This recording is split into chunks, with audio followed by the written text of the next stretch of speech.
بسم الله الرحمن الرحيم. السلام عليكم ورحمة الله وبركاته.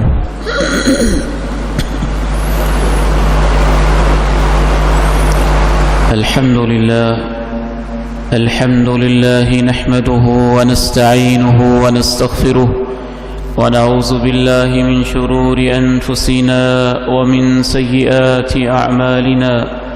أشهد أن لا إله إلا الله وحده لا شريك له وأشهد أن محمدًا عبده ورسوله صلى الله عليه وعلى آله وصحبه وسلم.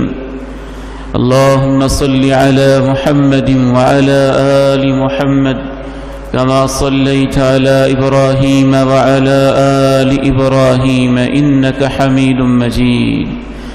اللهم بارك على محمد وعلى آل محمد كما باركت على إبراهيم وعلى آل إبراهيم إنك حميد مجيد.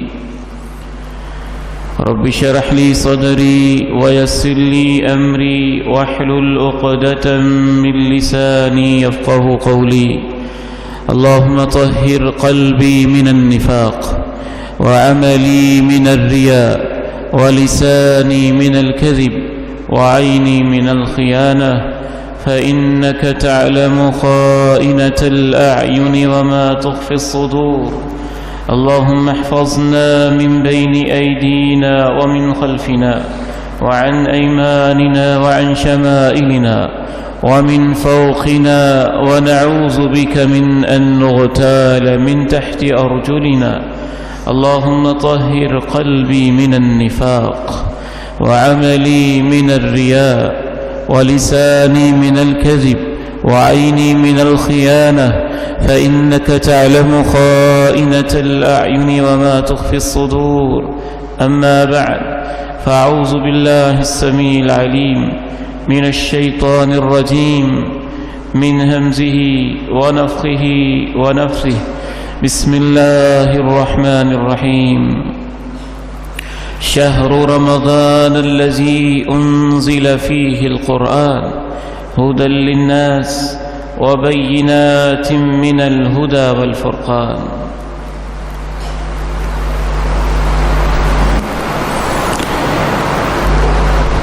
حضرات، قابل احترام بھائیوں اور بزرگوں، عزیزوں اور نوجوانوں، زندگی اللہ تعالیٰ کی بہت بڑی نعمت ہے، اور زندگی میں صحت و عافیت کے ساتھ، خیر و برکت کے ساتھ رمضان کا آ جانا ایک اور بہت بڑی نعمت ہے۔ سال کے 12 مہینوں میں سے کسی مہینے کے حوالے سے ہمارے علم میں نہیں ہے کہ اللہ کے پیارے نبی علیہ الصلاۃ والسلام اس مہینے کی آمد پہ صحابہ کو خصوصی اہتمام توجہ کے ساتھ یہ کہتے ہوں کہ یہ مہینہ آ گیا ہے۔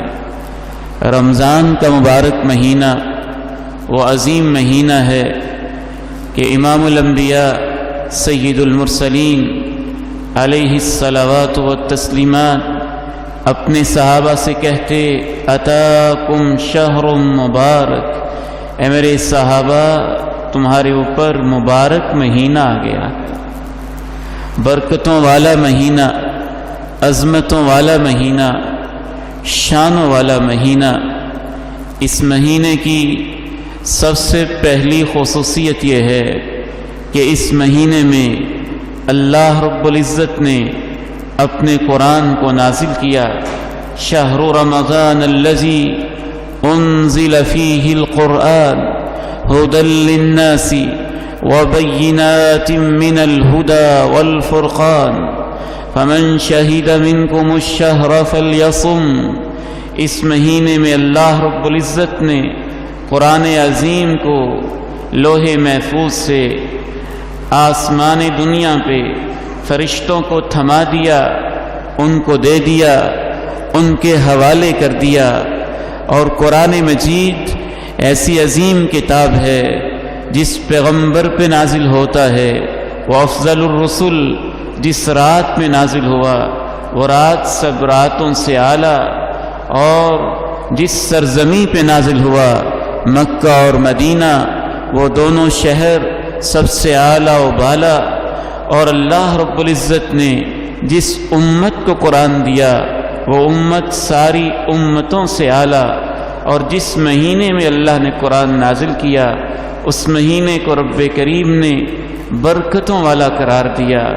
اس مہینے کی دوسری خصوصیت یہ ہے کہ اس مہینے میں سال بھر کے فیصلے کیے جاتے ہیں، انسانوں کی تقدیر لکھی جاتی ہے، زندگی اور موت کے فیصلے، عزت اور ذلت کے فیصلے، رحمت اور رحمت سے محرومی کے فیصلے، برکت اور برکت سے محرومی کے فیصلے، وہ سارے کے سارے فیصلے اس مہینے میں کیے جاتے ہیں، اور اس مہینے کی خصوصاً اس رات میں کیے جاتے ہیں جس رات کو کہا ہی جاتا ہے لیلۃ القدر، تقدیر والی رات، قسمت والی رات، فیصلوں والی رات۔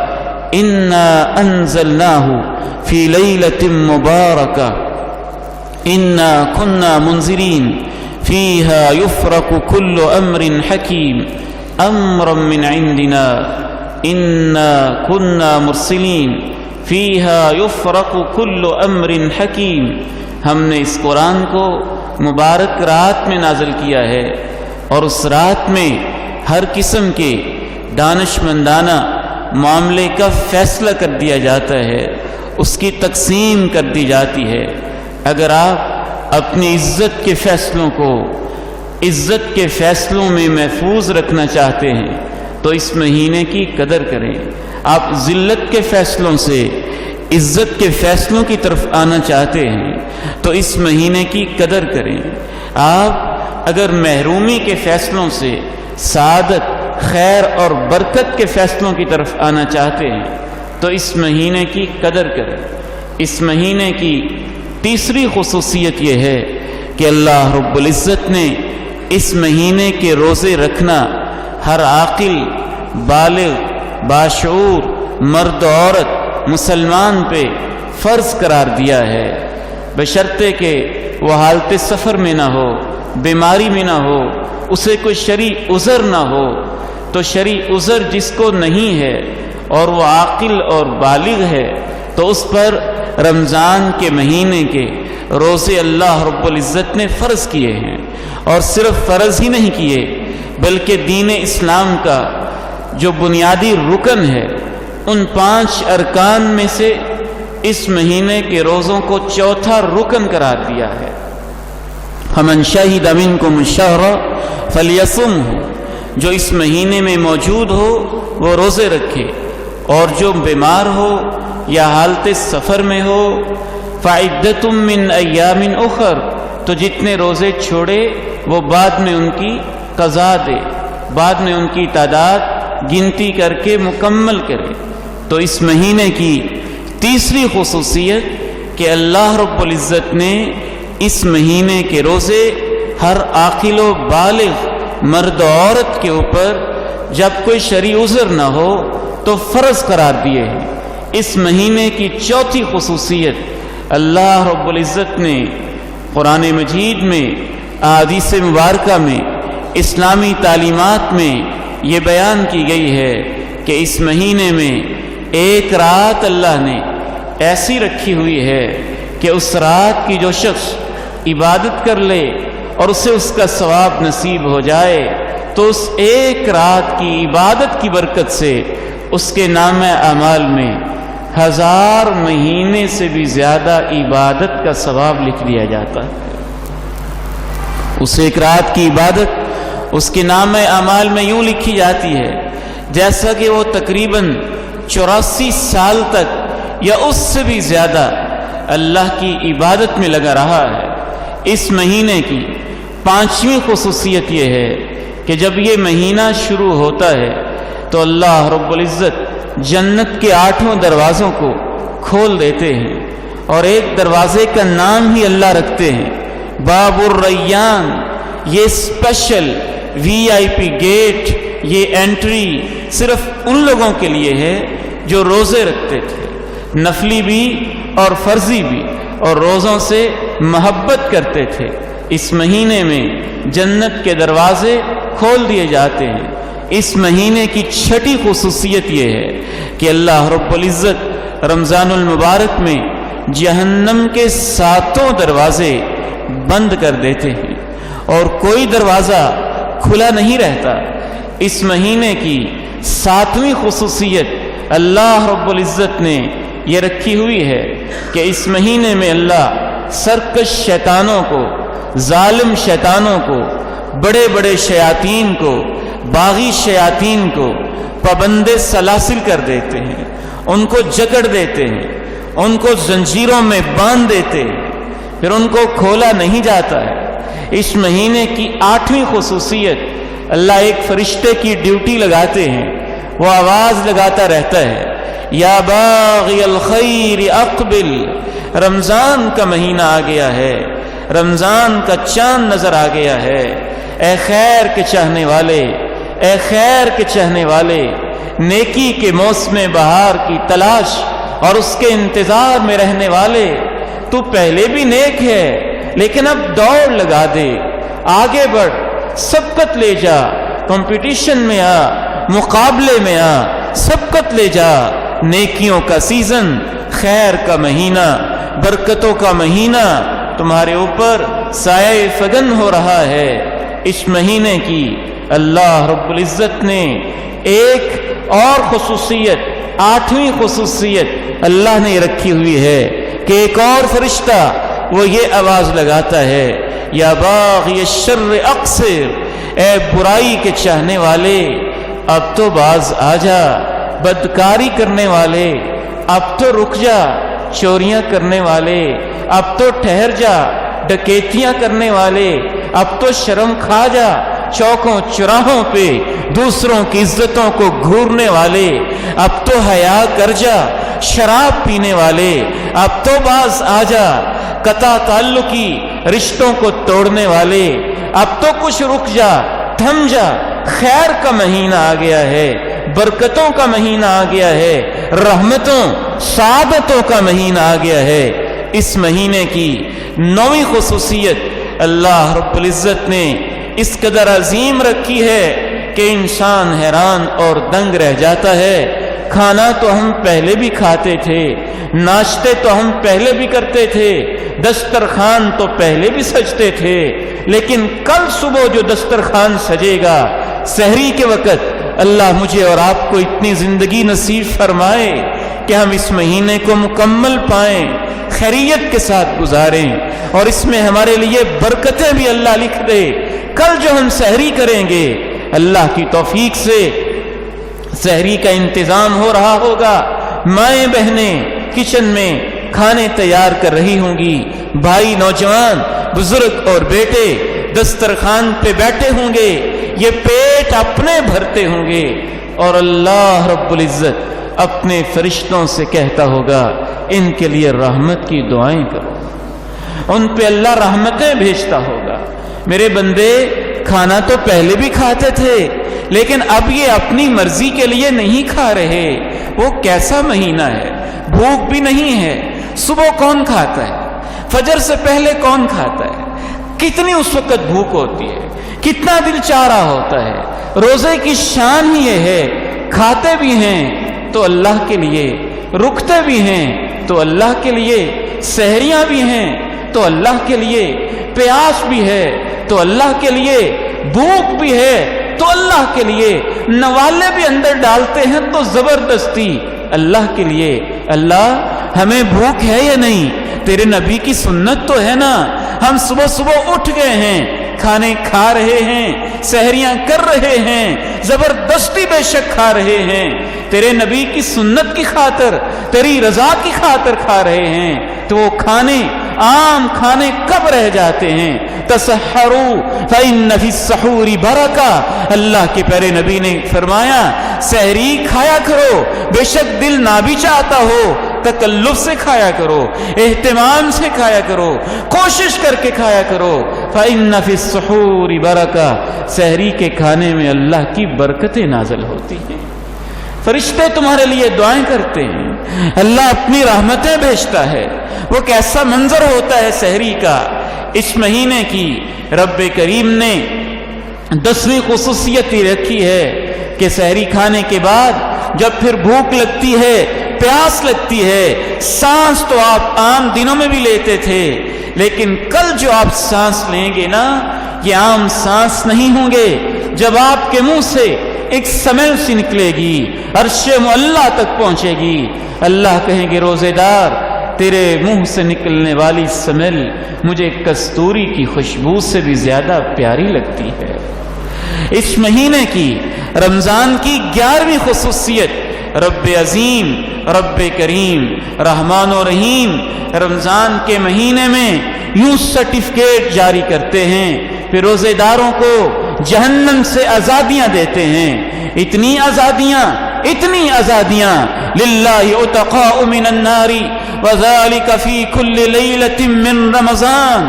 رمضان کی رات میں، آج رات جو آئے گی نا، کل ایک رات گزری بہت سارے لوگ جہنمی تھے، اور آج رات جو رمضان کی پہلی رات ہوگی وہ جہنم سے آزاد ہو چکے ہوں گے۔ ہر رات آزاد ہوں گے، ہر رات آزاد ہوں گے، رمضان کی 30 راتوں میں آزاد ہوں گے۔ ایک اور حدیث میں آپ نے فرمایا دن میں بھی آزاد ہوں گے، ایک اور حدیث میں فرمایا دن رات میں آزاد ہوں گے، ایک اور حدیث میں فرمایا ہر افطاری کے وقت آزاد ہوں گے۔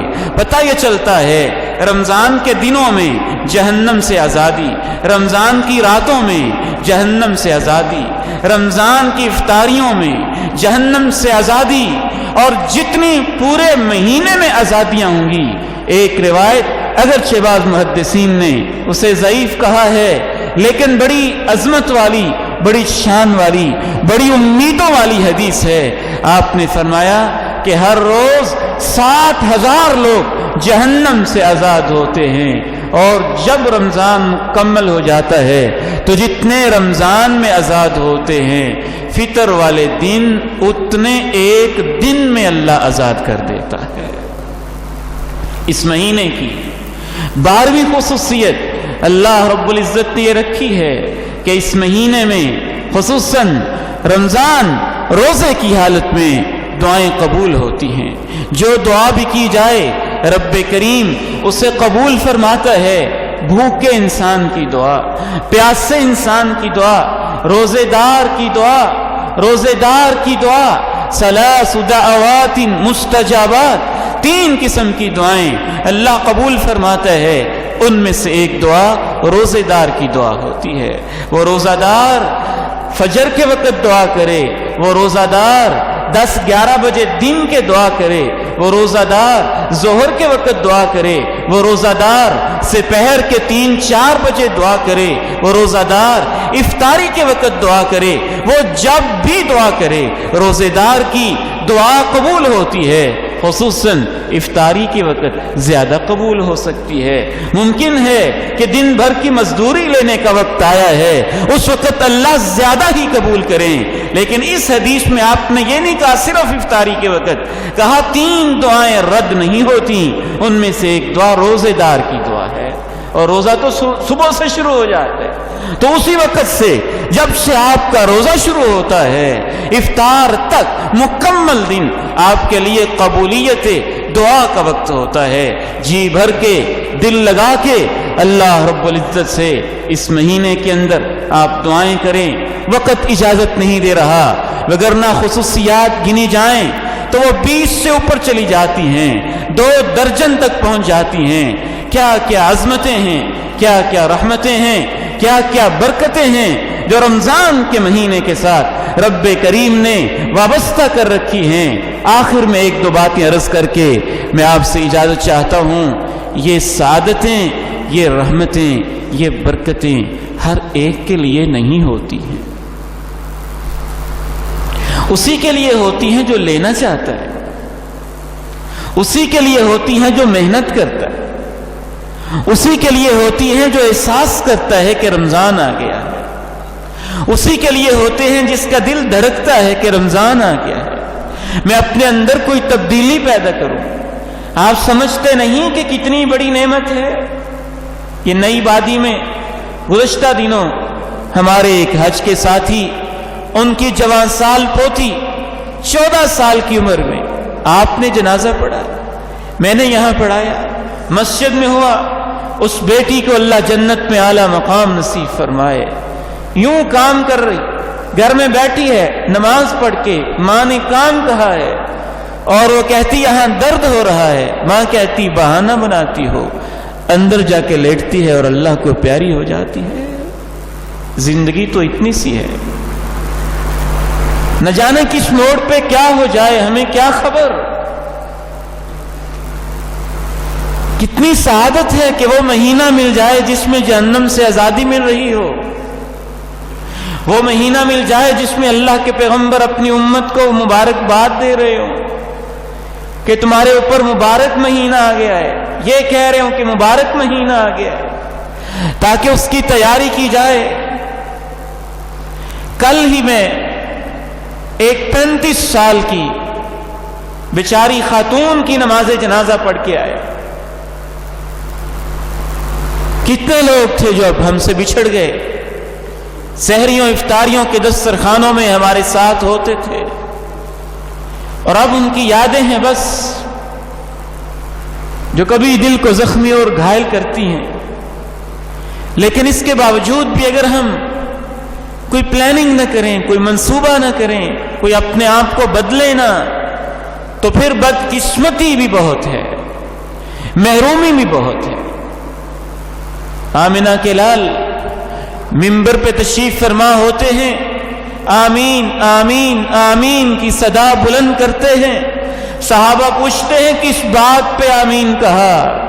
فرمایا ایک تو اس بات پہ آمین کہا کہ جبریل آیا تھا اور اس نے کہا اللہ کے پیارے نبی جس کی زندگی میں رمضان آیا اور پھر گزر بھی گیا اور وہ اپنے آپ کو معافی نہ کروا سکا، وہ اللہ کی رحمتوں سے ہمیشہ کے لیے دور ہو جائے۔ تو میں نے کہا ہے آمین، وہ دور ہو ہی جائے، وہ دور ہو ہی جائے۔ مت گھبراؤ، ہم مانتے ہیں کہ وائرس ہے، ہمیں تسلیم ہے کہ بیماری ہے، ہمیں تسلیم ہے پریشانیاں بھی ہیں، ہمیں تسلیم ہے الجھنیں بھی ہیں، ہمیں تسلیم ہے بحران ہے، ہمیں تسلیم ہے اس کا پھیلاؤ بھی بہت زیادہ ہے، لیکن ہم بھاگ کے جائیں کہاں؟ اللہ کے گھروں کو چھوڑ کے کہاں جائیں؟ اس بات کی کیا گارنٹی ہے کہ گھروں میں وائرس نہیں آئے گا؟ وہاں ہم محفوظ رہیں گے۔ سائلنٹ کیریئر اگر عام نمازی کو ہو سکتا ہے تو اللہ نہ کرے میرے بیٹے کو، میری بیٹی کو نہیں ہو سکتا، میری بیوی میرے ماں باپ کو نہیں ہو سکتا، خود مجھے نہیں ہو سکتا۔ کیا گارنٹی ہے کہ گھر میں ہم محفوظ رہیں گے؟ لاک ڈاؤن کر کے ہم سمجھتے ہیں کہ گھروں میں محفوظ ہو جائیں گے، نہیں۔ اگر اللہ نے موت لکھی ہے تو اللہ کا فرمان ہے تم کلوں میں چھپ جاؤ، موت وہاں بھی آ جائے گی۔ مت چھوڑیں اللہ کے گھروں کو، آئیں لیکن بے احتیاطی کے ساتھ نہیں، احتیاط کے ساتھ آئیں۔ شریعت نے اجازت دی ہے، علماء نے صدر مملکت کے ساتھ میٹنگ کی ہے اور اس میں طے ہوا ہے کہ آپس میں نمازی کچھ فاصلے کے ساتھ بیٹھیں، اس پہ اعتراض مت کریں، ان اللہ کے گھروں کو آباد ہونے دیں، احتیاطی تدابیر اختیار کریں۔ الحمدللہ ہم مسجد میں وہ مکمل احتیاط کر رہے ہیں، صبح و شام اس کو دھویا جا رہا ہے، صفائی کی جا رہی ہے، اینٹی بائیوٹک، صرف صابن، ہر چیز جو ہم استعمال کر سکتے ہیں کی جا رہی ہے، سینیٹائزر استعمال کیے جا رہے ہیں، اور ایک جو علماء نے رخصت دی ہے وہ بھی میں آپ کے سامنے رکھ رہا ہوں۔ عام حالات میں قدم کے ساتھ قدم ملانا، مل کے کھڑے ہونا، کندھے سے کندھے ملانا، یہ اللہ کے پیارے نبی کی عظیم سنت ہے۔ اس سے دل ملتے ہیں، شیطان بھاگتا ہے، محبتیں بڑھتی ہیں۔ لیکن اس وقت ہم عام حالات میں نہیں ہیں، ہم خاص حالات میں، وبا کے حالات میں، عذر اور مجبوری کے حالات میں ہیں۔ ان حالات میں اگر آپ فاصلے کے ساتھ بیٹھ جائیں، تھوڑے فاصلے کے ساتھ کھڑے ہو جائیں تو کوئی گناہ نہیں ہے، کوئی حرج نہیں ہے انشاءاللہ تعالی۔ اس کی رخصت ہے، آپ اس پہ عمل کر سکتے ہیں، اس احتیاطی تدبیر کو بھی آپ اپنا سکتے ہیں۔ لیکن اگر کوئی یہ کہے کہ ہم ان حالات میں خوف کھا کے اللہ کے گھروں سے بھاگ جائیں تو یہ ہم سے نہیں ہو سکے گا۔ اور اللہ کے بندو، اللہ کے گھروں کو چھوڑ کے جائیں کہاں؟ ستیہ ناش ہو جائے ان میڈیا والوں کا۔ منڈیوں میں کندھے سے کندھا ٹکرائے، وہاں کوئی اعتراض نہیں۔ عدالتوں میں کالے کوٹ پہن کے وکیل ایک دوسرے سے ٹکرائیں، کوئی اعتراض نہیں۔ بازاروں میں کچہریوں میں ٹکرائیں، کوئی اعتراض نہیں۔ دنیا کے ساری گندی جگہوں پہ اکٹھے رہیں، کوئی اعتراض نہیں۔ عدالتیں کھلی رہیں، کوئی اعتراض نہیں۔ اعتراض ہے تو بس اللہ کے گھروں پہ اعتراض ہے۔ سب سے زیادہ احتیاط ان میں ہو رہا ہے۔ اللہ کے فضل سے ہمارا دین ہی اتنا خوبصورت ہے۔ کوئی عدالت ایسی بتائیں جہاں لوگ وضو کر کے جاتے ہوں، کچہری ایسی بتائیں جہاں جراثیم سے اپنے پورے اعضاء کو دھو کے جاتے ہوں۔ اللہ کے گھروں میں آنے کا تو انداز ہی اتنا خوبصورت ہے۔ وبا نہیں بھی ہوتی ہے، 3 مرتبہ ہاتھوں کو دھوتے ہیں۔ پوری انسانی تاریخ میں دنیا کا کوئی ڈاکٹر بھی ہاتھ دھونے کا وہ طریقہ نہیں بتا سکتا جو اللہ کے پیارے نبی نے وضو کے اندر بتایا ہے۔ دنیا والے کہتے ہیں ہاتھ دھو لو بس، اللہ کے نبی نے کہا وضو کے لیے ہاتھ دھو تو ایسے انگلیوں میں بھی خلال کرو، انگلیوں میں بھی خلال کرو۔ اس طریقے سے کوئی احتیاط بتاتا ہے؟ دنیا والے چھوٹی چھوٹی احتیاطیں بتاتے ہیں، اللہ کے پیارے نبی نے تو سب سے بڑی اور عظیم احتیاطیں بتائی۔ 3 مرتبہ چہرے پہ چھینٹے، آنکھوں پہ چھینٹے، چہرے کو دھونا، یہ کون بتاتا ہے؟ دنیا والے تو کان کا احتیاط نہیں جانتے، اور اللہ کے پیارے نبی نے تو کہا کہ کانوں کے اندر بھی انگلیوں کو گیلی کر کر کے پھیرو۔ دنیا والے تو یہ نہیں جانتے ناک کا احتیاط کیا ہوتا ہے، اور اللہ کے پیارے نبی نے بتایا ناک کے اندر پانی چڑھاؤ، اوپر چڑھا چڑھا کے اس کو صاف کرو۔ یہاں وہ احتیاطیں ہو رہی ہیں جو دنیا کی کسی جگہ میں نہیں ہیں۔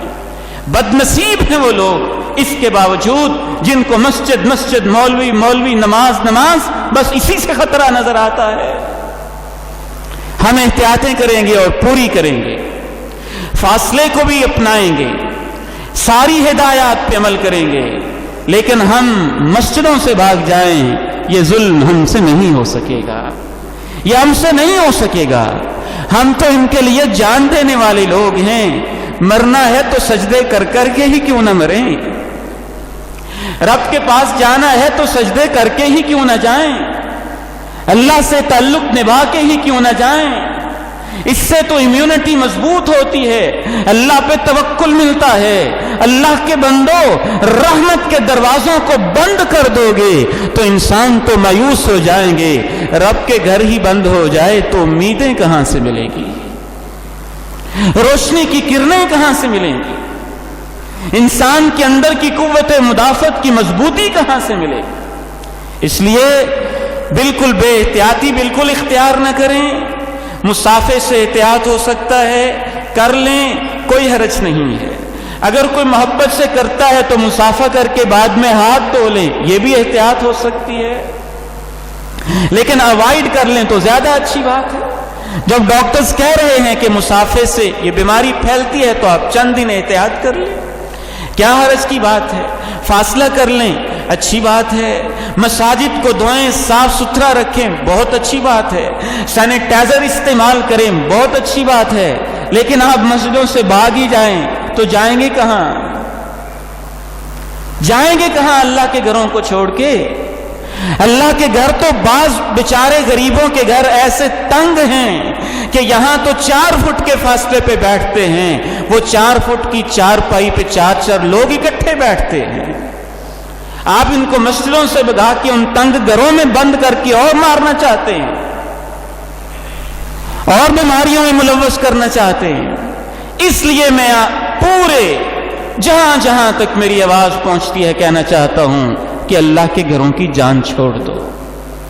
ہم احتیاطیں کریں گے اور خوب کریں گے، مکمل کریں گے انشاءاللہ تعالی، لیکن ہم اللہ کے گھروں کو خیر بات کہہ دیں یہ ہم سے نہ ہو پائے گا۔ اللہ سے دعا ہے اللہ اس وبا سے پوری امت کو جلدی نجات نصیب فرمائے۔